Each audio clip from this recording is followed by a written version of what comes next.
25 years ago, nearly 2,000 inmates broke out of their cells and took over Strangeways prison in Manchester. The world's media caught every moment of the rooftop siege. But what made Strangeways remarkable was that cameras had already captured the brutal conditions that existed inside the prison. A stark warning of what was to come. I'll tell you something, this place will go off, and when this place does go off, the roof will go, man. When this hidden world finally erupted, men died and hundreds were injured.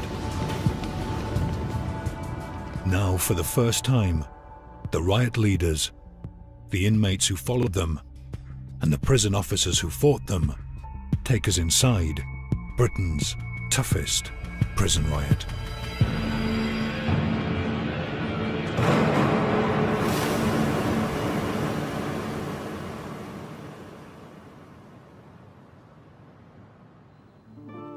Strangeways Prison, Manchester. And so into a barred and unnatural world of 900 male prisoners and 140 male officers. A world without money, or women, or liberty.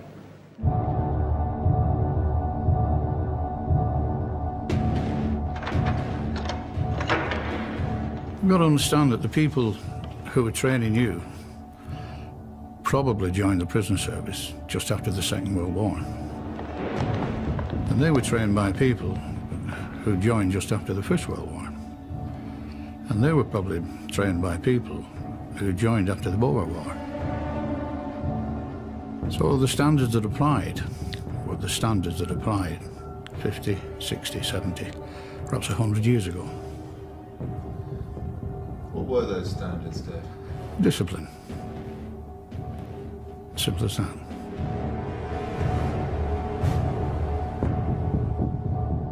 My job was the same as any other officer, especially young ones. Keep your mouth shut, listen, watch, and learn. Prison officers had to be there 7 o'clock in the morning, not 1 minute past 7. If you didn't appear properly dressed, then you could be disciplined. It had a reputation, along with Wandsworth, as sort of being the last bastions of discipline in the service.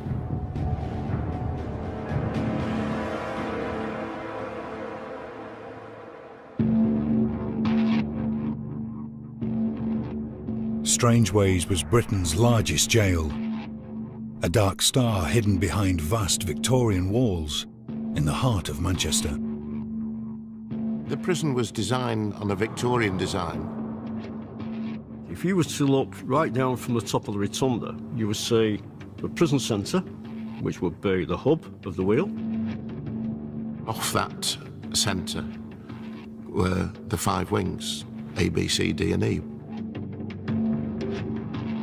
And those wings would house all the inmates on 4 different landings, A1, A2, A3, A4. And exactly the same with B wing, C wing, D wing and E wing. So you can stand on the centre of the prison and look down every wing and see everything that's going on.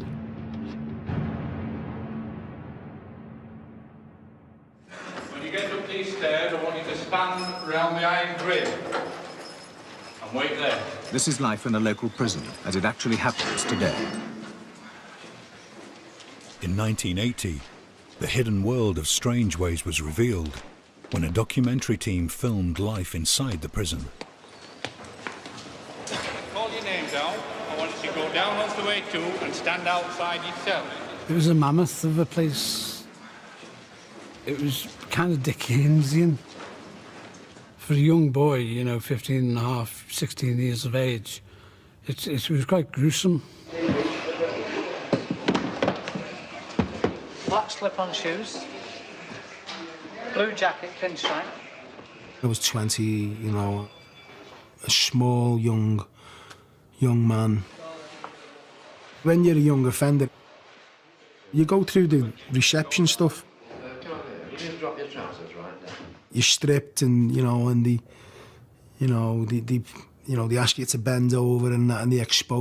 Put your shirt right up for me. What's this scar for here? Stabbed. Eh? Got stabbed. Everything in there was dark. It was frightening as well. It was frightening.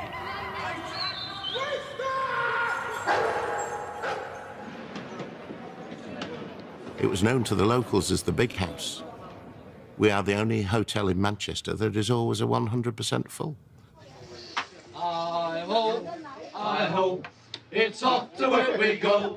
With the shovel and the pick and the donkeys. I was very proud to work at Strangeways. There's no tighter bunch than those people who work in an institution, and I found that to be very satisfying. Joyful and triumphant, oh come ye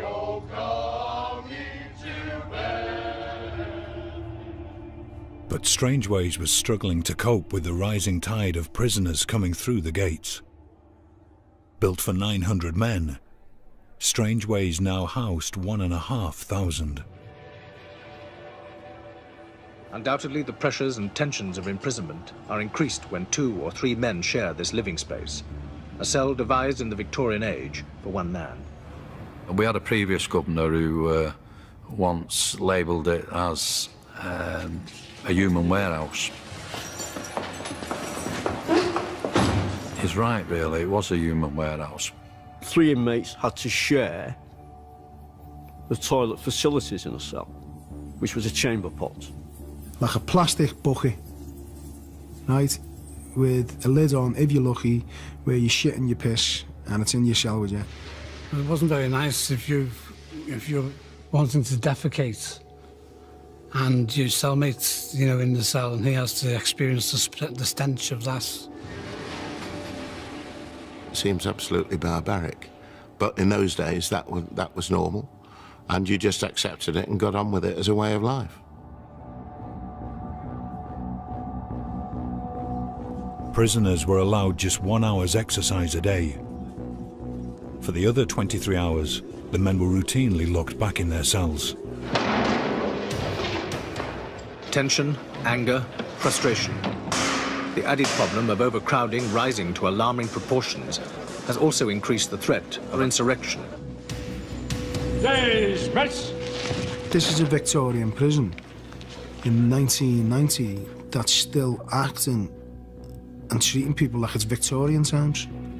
This place should be closed down because this nick is run by the screws. But I'll tell you something, this place will go off, and when this place does go off, the roof will go, man.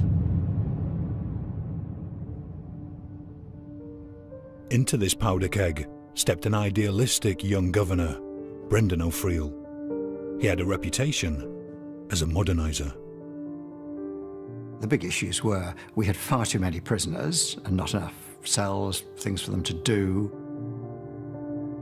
It makes people very depressed, very morose. It makes them very angry. Brendan O'Friel was a remarkable man. A man of deep convictions, of real spiritual experience, and a man who cared. The new governor was quick to spot the simmering tension that existed between prison officers and prisoners. You know, I was a bit of a bastard, to say the least sometimes. You know, I was volatile, I'd explode. Do you know what I mean? And I was hard work for them, and sometimes you didn't even have to do nothing. Say like there's 200 officers in Strangeways. I'd say there's only 20 of them that were really bad. The others were all right, they were decent staff. They just went about the daily jobs, didn't bother no one. But out of the 20, they were bad apples. They were a little firm, and they used to come round beating people up. There was no abuse. Simple as that. No physical, and no verbal. It's hear no evil, see no evil, speak no evil, but, you know, some prison officers will have the courage to say what happens. Some won't.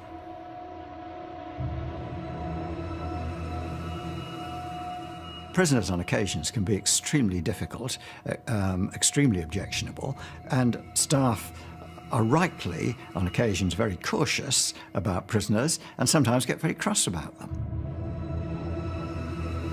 But O'Friel also discovered a culture amongst some prison officers that had no place in his prison. We had a club, a prison officers' club, immediately outside the gate, which regrettably served alcohol at lunchtime.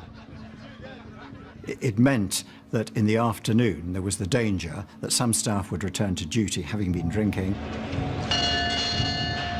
And this would have two effects. One is it would probably affect their judgment a bit, and certainly it would aggravate prisoners. Well, yeah, I used to use my fists at times, but when that wasn't working, because they used to have their batons and stuff like that, we used to have a piss pot, so we used to throw that over them, full of piss and shit. And the new governor noticed that there were some prison officers who were openly racist. Some of the staff were wearing on their ties a little symbol that was regarded as racist. Some of them used to have badges with, like, you know, the gollywog off the jam jar on it and things like that, and, you know, it was just like, what is this place? I instructed that all those symbols be removed. That sort of behaviour would not be tolerated. All of the prison officers were male, a situation O'Friel soon remedied. I remember my first day at Strangeways, and I was allocated B-wing, and I was just stunned at how many prisoners there were, just unlocked at the same time, marching down, so disciplined. It's illogical to have female staff looking after male prisoners. We certainly had bumps and bangs as we introduced change like that. You always do. But overall, the effect was quite remarkable. If there was tension on the wing, if prisoners were going to fight, sometimes the females just being there calmed it down. Unlike previous governors, Brendan O'Friel made it his business to get to know prisoners. He was a little bit different. He'd openly chat to a prisoner. If a prisoner came to him and said something, he would actually chat to them on the censor, which, as officers, we found a little bit strange, I must admit. I knew about Brendan O'Friel. I had a conversation with him on the Central Rotunda one day. Just by chance, he was passing, and I engaged him in conversation. I was trying to persuade Paul that there were opportunities for him to go to work, because he was a sentence prisoner, and I was trying to get all the sentence prisoners in the main prison doing some sort of activity for at least half a day. Paul Taylor was serving 3 years for checkbook fraud and handling stolen goods. I grew up in Birkenhead until the age of 7.5, and my mother had a breakdown, and from the age of 7.5 I was in care homes. He'd been in and out of prison since the age of 15. Now nearing the end of his sentence, Brendan O'Friel was keen to prepare Taylor for life outside.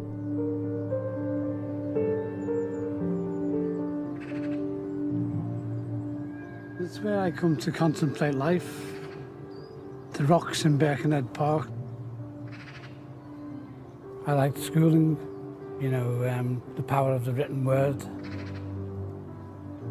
This is a rock I imagined when I'm sat on those rocks over there, that this is a lecture hall and that this is Aristotle or Plato or Socrates giving me a lecture.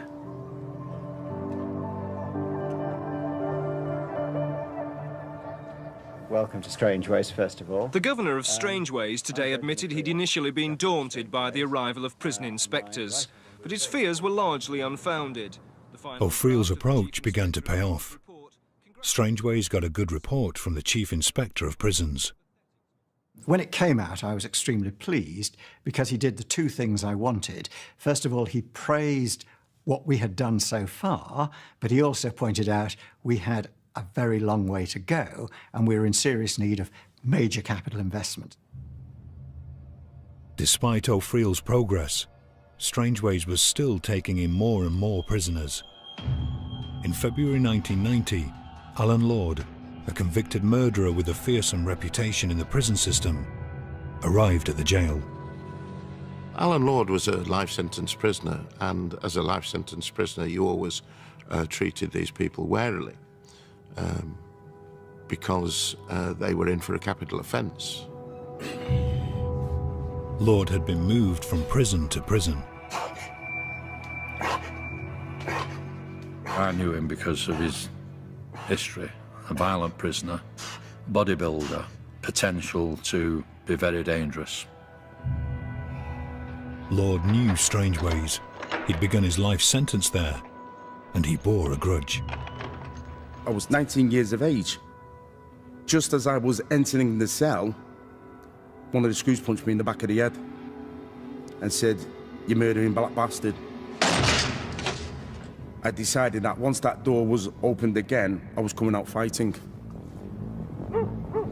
I took it on myself to literally, no matter what cell I was in, smash hell out of that cell. I never had own comforts, never had a bed frame, I never had a mattress. I lived in an empty cell, slept on the floor. Why did you do that? Because it's me taking control. Inevitably, Lord was sent to D-Wing's segregation unit for difficult prisoners. Back in the main prison, Brendan O'Friel pushed on with repairs to the aging jail. It was like a menagerie in the evenings and nights because we'd got birds that had got through, broken glass, etc. And it was becoming an issue. 20 tons of scaffolding was erected through the jail's central rotunda, creating a vast climbing frame that rose up to the 4th floor. Made it difficult to see into the wing. Even though there was electric light, it still made it dark. And I felt that this darkness was reaching everyone within the prison. That month, even more prisoners arrived. Strangeways was bursting at the seams. We had 900 or so places. We had 1,600, 1,700 prisoners. That was the reality, day in, day out. That is pretty appalling. For Paul Taylor, prison conditions were now intolerable. I'd written to the Home Office an 18-page representation. The prison service was negligent in addressing its duty of care to address prisoners' problems and didn't feel I was getting anywhere. Taylor's frustration boiled over. He began to talk openly of revolt. I wanted personally to demonstrate to prison officers and prison governor in particular that prisoners had reached the end of their tether.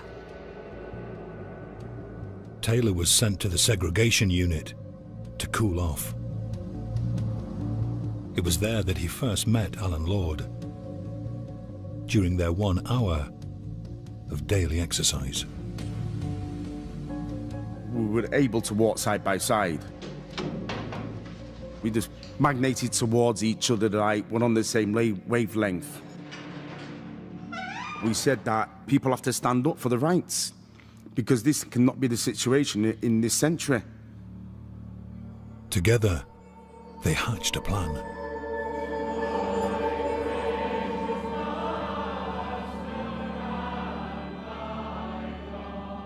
And I said that a 24-hour protest in the chapel would be great if everybody stuck together.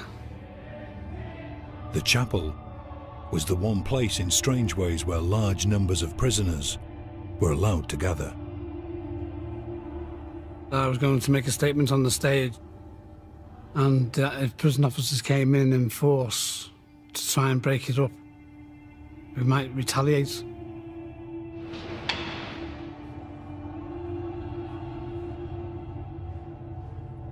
It was very quiet. It was eerie that night.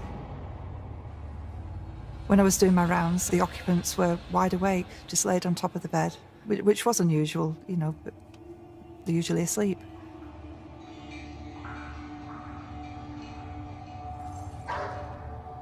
Through the windows, prisoners were talking about what they was going to do the next day, and We was going to go to the chapel and have a peaceful protest.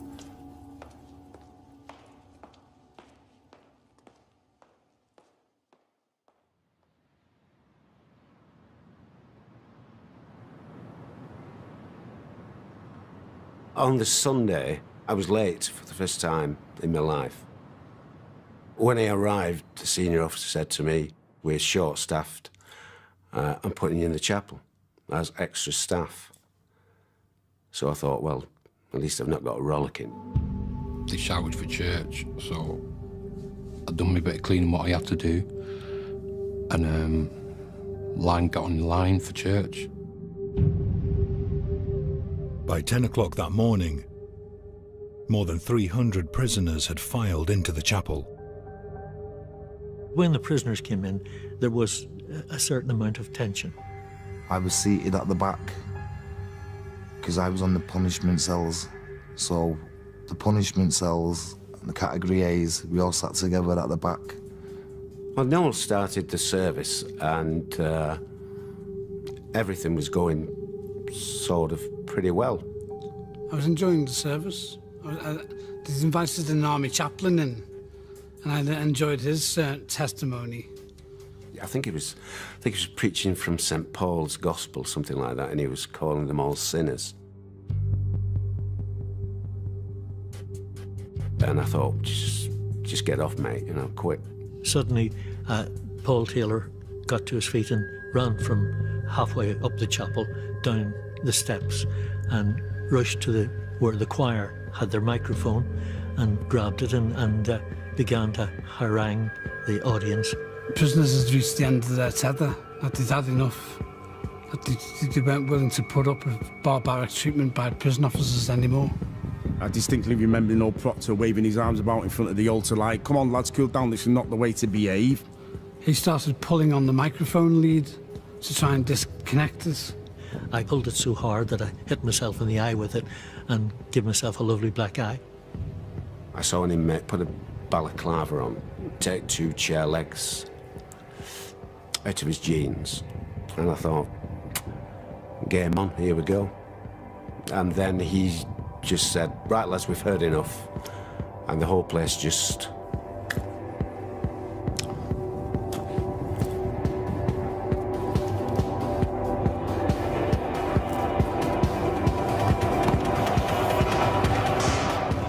Everyone just started going mad.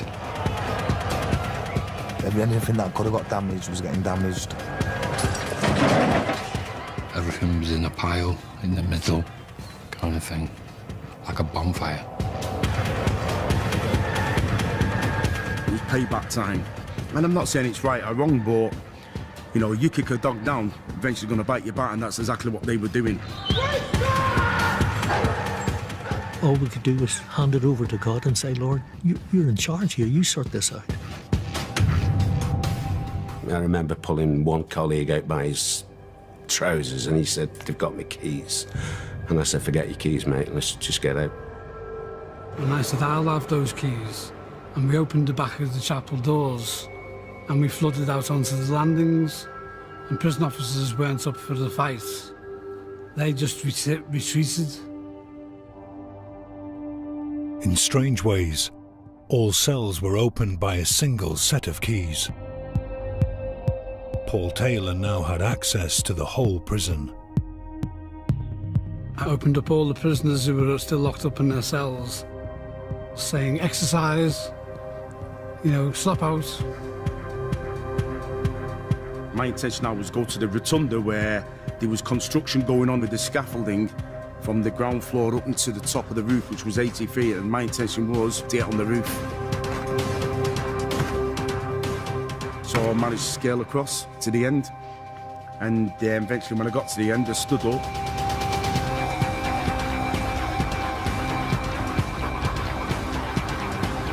It was like, wow, look at this. Look how vast it is. Oh, it's beautiful. It's a beautiful place, Manchester. I was so happy to see the Arndale, the CIS building. This was like me now being released. I thought, I'm on the roof here. I feel safe. I happened to see the bell. So instinctively I went, I'm getting the bell down. I smashed the hell out of it, put a load of dints in it. And when I've had me fun with that bell, I threw it off the roof, so there's your bell back. And I remember shouting down, who's got your prison now? I've got your prison. News is coming in of a major disturbance at Strangeways jail in Manchester. Inmates are believed to have stormed the prison chapel and they're now said to be rampaging through the jail. Within a matter of minutes of the prisoners reaching the roof, the riot had become a national event. I rushed up to the gate and discovered I couldn't get in because of these hails of slates that were coming off the roof. They were throwing tiles, just like frisbees. They were throwing them at staff, they were throwing them all over the place. There was a few staff who were quite badly injured. Remember, one staff got a piece of slate through his jaw. There was chaos going on because prisoners were just frantically letting off steam.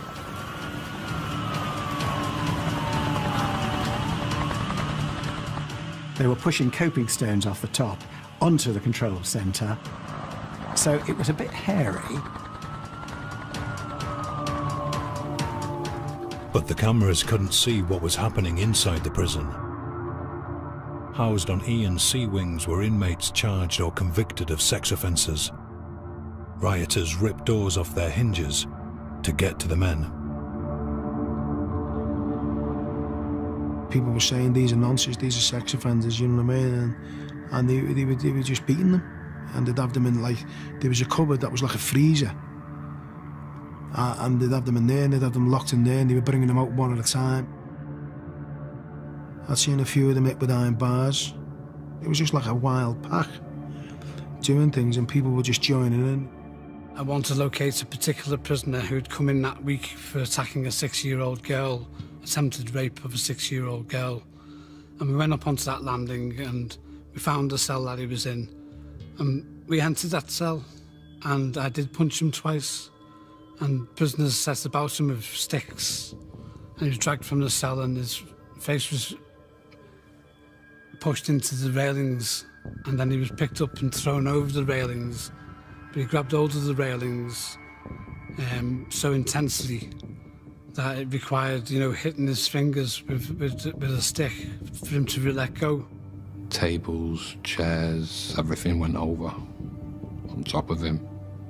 They were all enjoying it and getting off on it, and no one felt bad about that at all. Badly injured and fearing for their lives, prisoners dragged themselves to safety. This inmate was actually thrown out at the end of A wing onto the stone steps. He'd been beaten up in such a way, maybe his private parts or whatever. He was in such a state. There's blood all over the place. When that prisoner was lying on the floor in the state he was still being bombarded by other inmates off the roof. By that afternoon, worried relatives joined bystanders flocking to Strangeways, desperate to get messages into the prison. I want him to get out of that prison. I want him to get out because there's going to be a load of killing. I can feel it in my bones. Listen, Jeffrey, whatever's going on in there don't have nothing to do with it at all. You just get yourself to the nearest door and get yourself out of there, laddie. By the end of the day, 1,000 men had fled the riot and surrendered. As we started to see that the numbers inside were dropping, we thought it was time to explore whether we could get any of it back. I then met Brian Nicholson, who was taking control of the situation. Brian was immense in stature and immense in character. He's a Yorkshireman, and you could always tell a Yorkshireman, but you can't tell him much. My assessment was it was very serious indeed, and it was going to be a very, very difficult and complicated job taking this prison back. Brian Nicholson had witnessed earlier riots at Hull and Risley prisons. Before he could mount an assault on Strangeways, he needed to know just what resistance he was likely to face. The plan was to enter from the hospital onto Ewing, go up onto the 1s, 2s, 3s and 4s landings and clear the landings as we had the staff to do that. At 8 that evening, the riot squad entered Ewing.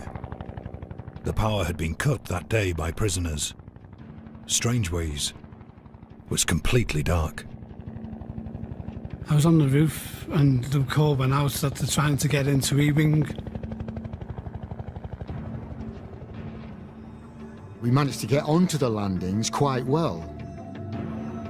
But waiting above them on the wire mesh were dozens of prisoners.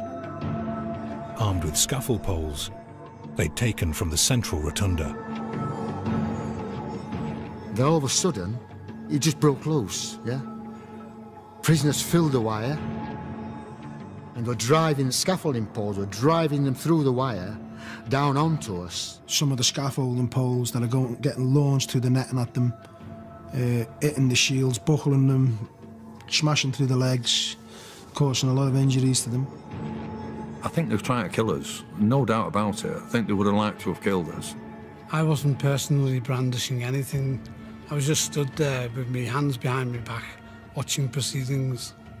Paul Taylor, I just seen this guy is completely eccentric. He'd have like a pen and a rose, and he'd start quoting Shakespeare. He was like a romantic anarchist, I should say. The next thing that came along was buckets of urine and excreta. I got it into my face, in my nostrils, into my mouth, and pop everywhere. So we knew what we was going to be up against, and it was going to be quite a violent response, if that was anything to go by. In fact, a very violent response. But we could manage it.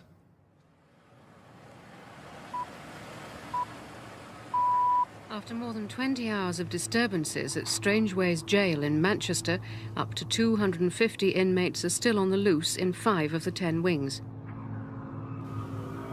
The second day, I thought I was dreaming. I thought I was dreaming all this. And when I opened one eye, it wasn't a dream. It was real life.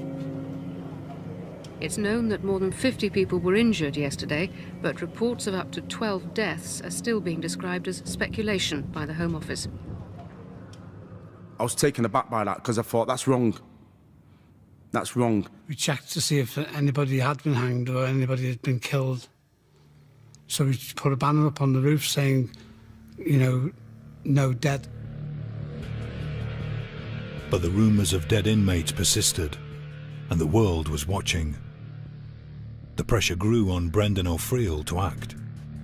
My idea was to, let's get this ended. Let's get back in control. Overnight, hundreds of prison officers trained in riot control had arrived in Manchester. The plan that I suggested was the main force would actually go through the chapel. As a diversion, other units would go along E-wing, take the landings, which we could do quite easily.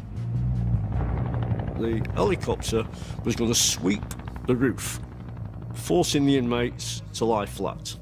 Next phase would be to get from the landings onto the wire.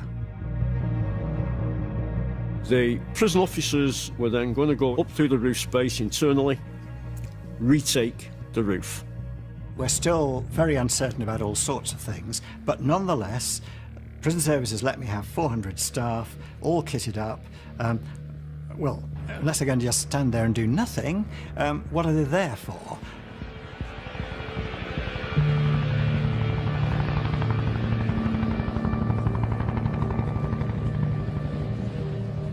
It was all lined up inside the prison, down the side of the hospital, all in units, ready to march into the prison. At 2 o'clock, O'Friel got a call from Brian Eames, deputy head of the prison service. He was worried about casualties. I said to him quite bluntly, look, we've had a full-scale riot, we're still in a riot situation. I can't rule out the possibility of casualties.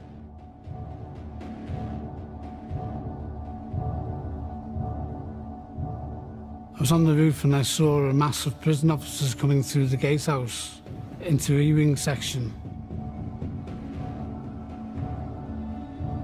Some people got prepared with big, huge buckets of scaffolding clips.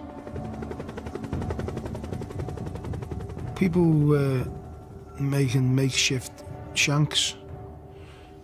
No one to the end of a scaffolding pole, they were putting a knife in, getting a hammer, and putting it down like a big medieval instrument. I would have fought to the death. Because if I thought one of the officers was coming to take me, I would have defended myself. Brendan O'Friel then received another urgent call from Brian Eames. He pressed me further and said, could staff be killed? I said, well, it's possible. That's the situation that we're in. He then said, it's not on, then, is it?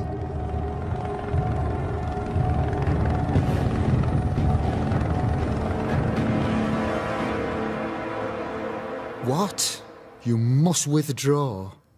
The governor and all of us were absolutely deflated. We could not believe that order. Yeah, well, I was certainly thrown by it. I think the expression that several people used was poleaxed. You know, you just had to carry on. Well, morale dropped through the floor. You see, the prison had been taken over, and it didn't belong to them, it belongs to us. Everyone was elated. Everyone was chanting. You know, it was like everyone was laughing at them. I remember a speaker getting brought up on the roof, a big speaker out of the church.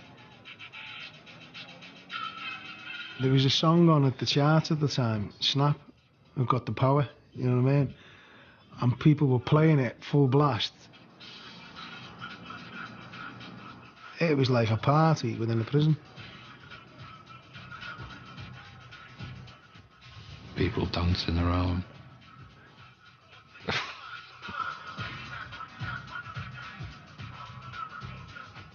My foot was going. We formed a chain and collected as much food as we could from the kitchens. Packets of steaks, packets of pork chops that you don't get in Strangeways. Got a big tray, put some cooking oil in it, started frying steaks. We was all eating steak butties. It was a campfire atmosphere. It was like being on a camping holiday.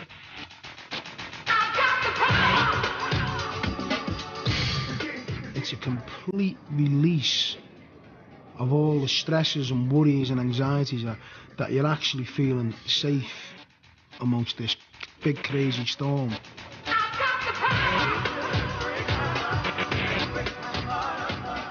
It was unbelievable. It's as if the whole of our prison at that moment in time, we'd lost it.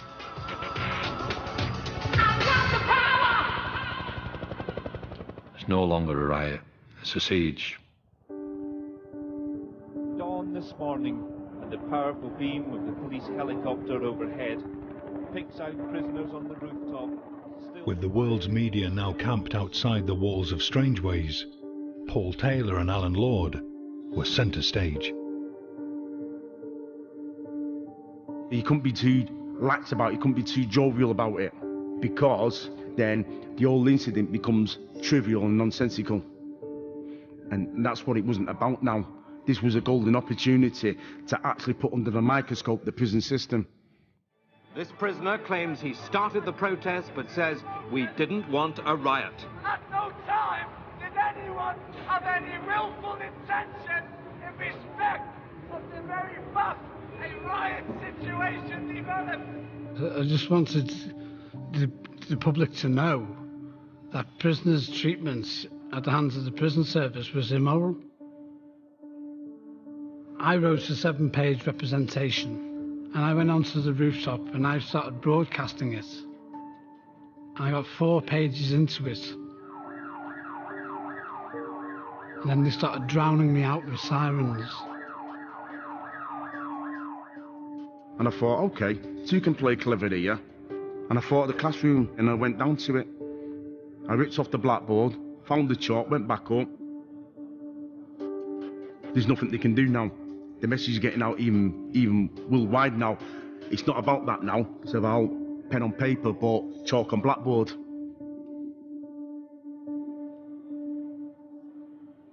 One of the things I took upon myself to do, right, was go to the governor's office.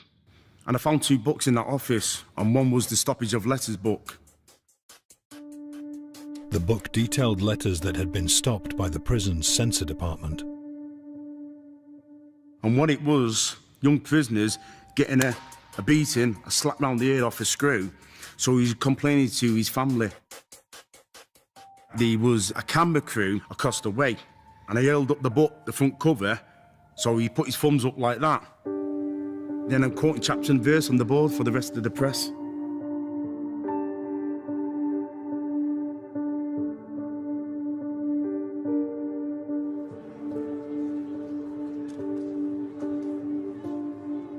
Lord and Taylor's grievances were now being heard far beyond the prison walls. This isn't a case of prisoners going on the rampage and destroying their own property. It's a case of prisoners going on the rampage and attacking fellow prisoners. There's no modern sanitation in the cell blocks, and men, even living 3 in a cell, are required to slop out. If we treat men like animals, we ought not to be surprised that they behave like animals. But for some of the younger prisoners, the rooftop protest had started to lose its appeal. Well, there was another young kid from my estate called Matthew, and he was up on the roof with me and that. Yeah, he kept my head together in there, as I kept his head in, you know, helped each other. It was getting cold, it was raining, I was tired, there was nothing else to wreck, so I thought, we might as well go. The problem for them was how to get off the roof. There was lads with balaclavas on saying, you know, we need to keep the numbers up. People in for serious crime, murderers. I wasn't about to argue with someone in a balaclava. I was scared, you know. We had a lot of young prisoners we felt were at risk with the older prisoners of abuse. We needed to try and get them down. Prison officer Pete Hancocks was also a trained negotiator. He contacted Alan Lord and asked to meet him, away from the cameras. It was decided that somebody has to go down, people have to go down to negotiate. I said, you can negotiate with them, Alan, because I'm not negotiating with the prison service. They don't listen to reason at the best of times, and I'm not going to waste my energy. I dropped down from the wire mesh onto that landing bridge, and you could cut the atmosphere with a knife. Is this the moment they're going to snatch me? Alan Lord was led to a negotiating room, where he met with Pete Hancocks. It was very brief, it didn't last more than 5 minutes, but the main thrust of the argument is, what's it about? It's about conditions. But their main concern was about the YPs, the young prisoners. Look, you've got a lot of young lads up here, youngsters of 16 or 17. Do you want to be held responsible for what might happen to them? Lord agreed. He'd tell the younger prisoners it was safe to leave. Well, as we were walking him back, there was a lot of hard feelings from our staff saying, you've just taken somebody off there, you're taking him back up again. We had to build trust, not just with Alan Lord, but with the other inmates. I just stood in the middle of the rotunda And I shouted at the top of my voice, and it went quiet relatively, and I just said, anybody who wants to leave can leave. Nobody's forced to stay in this incident now. Within hours, several young inmates made their way off the roof. I didn't go around telling everyone goodbye, goodbye. I just got off. Me and Matthew went down. So as I was climbing over, he went, wait for me. And then we both surrendered that Friday evening.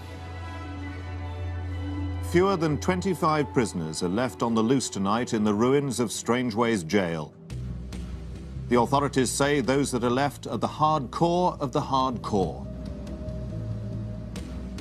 As the siege continued, the nation remained hooked on the unfolding drama from both sides of the prison wall. Tell Paul Taylor his mother's here when he come down! My mother came to Bury New Road and called up, but we couldn't really hear. Take care of yourself! I love you! I said to my mother, I cannot end my protest whilst people want to protest. What's it been like for you coming here every day to see? I couldn't tell you what it's been like. It's been terrible. Stress has been awful. I seen my mum anxiously, going to, like different broadcasting vans that were outside the prison. To be honest with you, I didn't feel too good about myself, about what I'm doing. I just think I'm adding to the worry again. What message would you give him if he gets to a radio? Oh, John, come down now while it's daylight and everybody's here. I don't want to see her distressed. So the way of changing that is to come down. But to come down to what?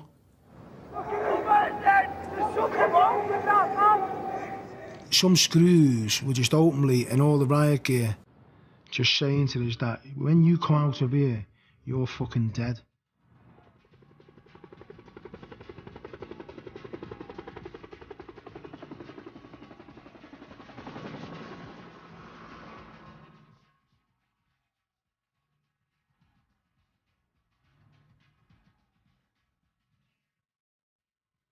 Trouble at other prisons, like Cardiff yesterday, is undoubtedly copycat.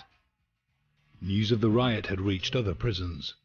Things were starting to get out of hand. I was sent to this prison for a kicking!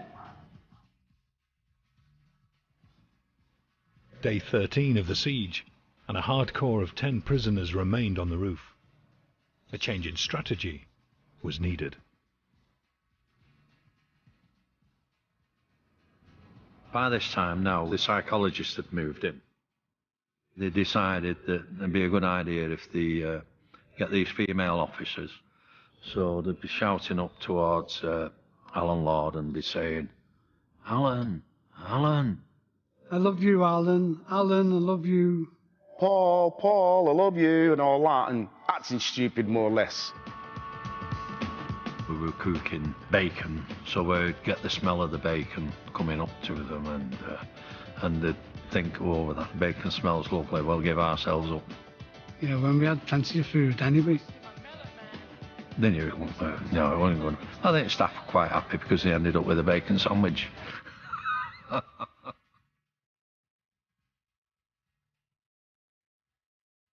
The siege was now 3 weeks old, the longest in Britain's penal history. With 7 men still inside the prison, the governor looked to his newest members of staff for a breakthrough. Well, negotiating skills are very much about having good verbal ability, being able to get close to the other person, empathy. He said, we need a female to go and speak to them. And he said, and you know them all.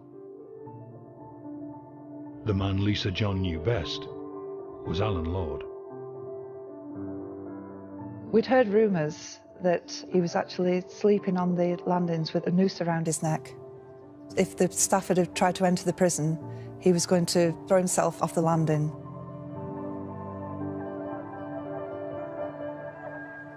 Lord was the linchpin to regaining the prison. Brendan O'Friel ordered a squad to recapture him. So we're waiting in the cell now, 4 of us. All this riot gear on, with shields and everything. And there was actually sunbathing on the roof. John called down, he said, Lisa Jones wants to see you, that Ewing girl, talk to you. I'll never forget his words as I was making my way down towards E-Wing. He said, just be careful, lad. I said, oh, I'll be all right, don't worry.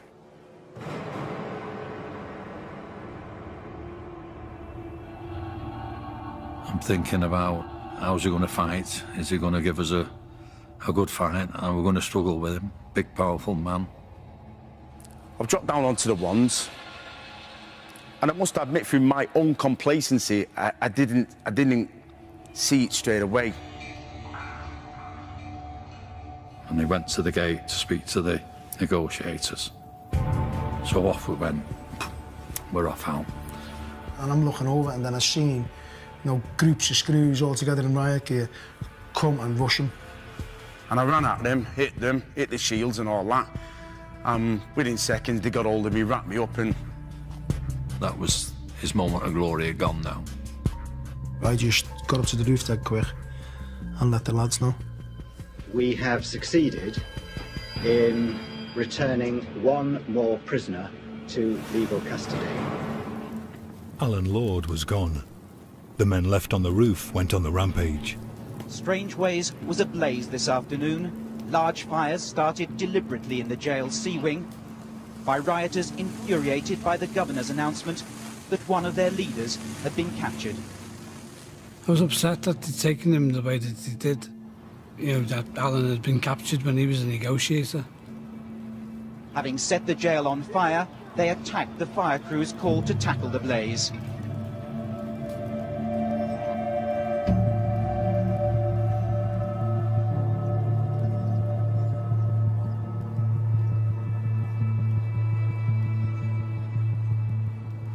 Early this evening, a prison van left Strangeways, carrying Lord to another prison in the north of England.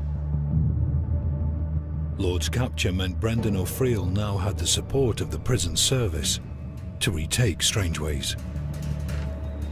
We'd certainly got the number of staff that we needed, and we'd certainly got a very clear authority that, you know, you could do it. The operation to take back the prison began at 9 in the morning on April the 25th, 25 days after the riot started. Units would go in on different parts of the wing. Some would enter via the end of the wing, some would enter via the chapel.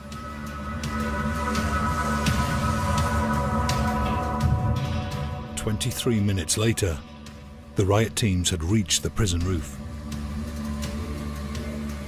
They just come along every wing, all angles, and they burst through the roof.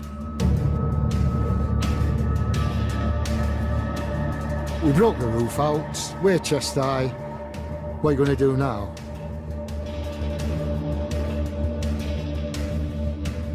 But with prison officers ordered not to risk their lives by climbing onto the roof, it was stalemate. Taylor displayed more antics from his repertoire. He appeared to be suggesting he could fly to freedom, but it was a lost cause. John! John, come down, son! Then we were just cornered. Do you get me?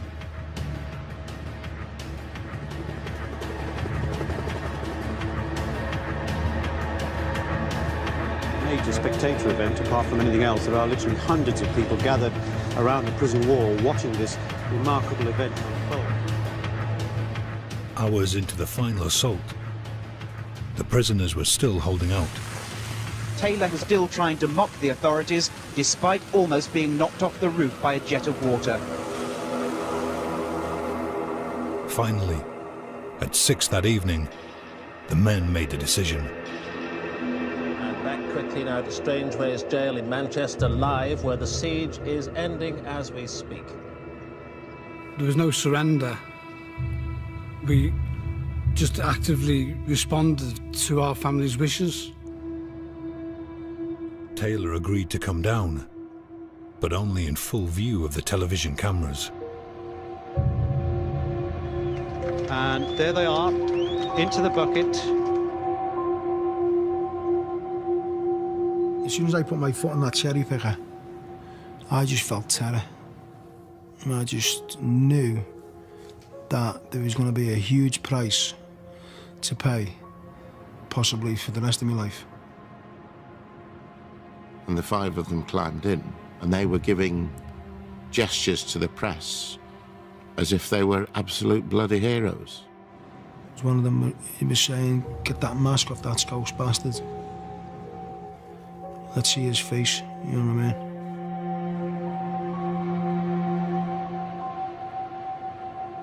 I had to escort them into the police vans. I was still really angry, and something in me wanted to punch them in the face, but you can't do that. Prison staff described the destruction as phenomenal.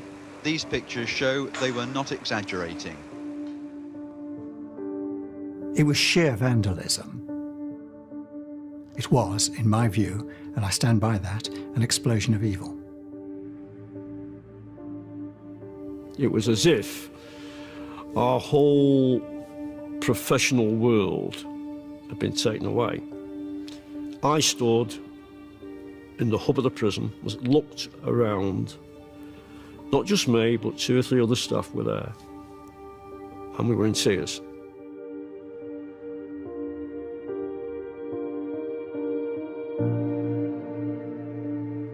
A 147 prison staff and 47 inmates were injured during the riot. One of the prisoners, badly beaten by other inmates, died of a heart attack 2 days after he was rescued. A prison officer who was taken ill during the riots subsequently died in hospital. 3, 2, 1, go!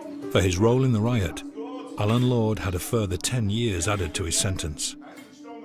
After 32 years in prison, he successfully applied for a government grant and now runs his own gym just a few miles from Strangeways. Despite the fact that they say that we rehabilitate you, that's a load of rubbish.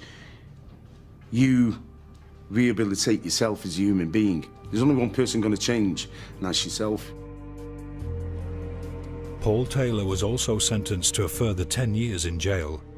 He now helps his father run a taxi service in Birkenhead. These are pages of quotations that I give out to people in my home area. What's your favourite quotation? Friendship is the one thing concerning the usefulness of which the whole of mankind is agreed. By George Catlett Marshall.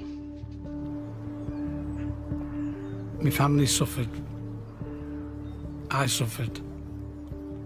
From that point of view, it wasn't worth it. But I'm willing to sacrifice that, part of my life to know that I've helped change the prison system.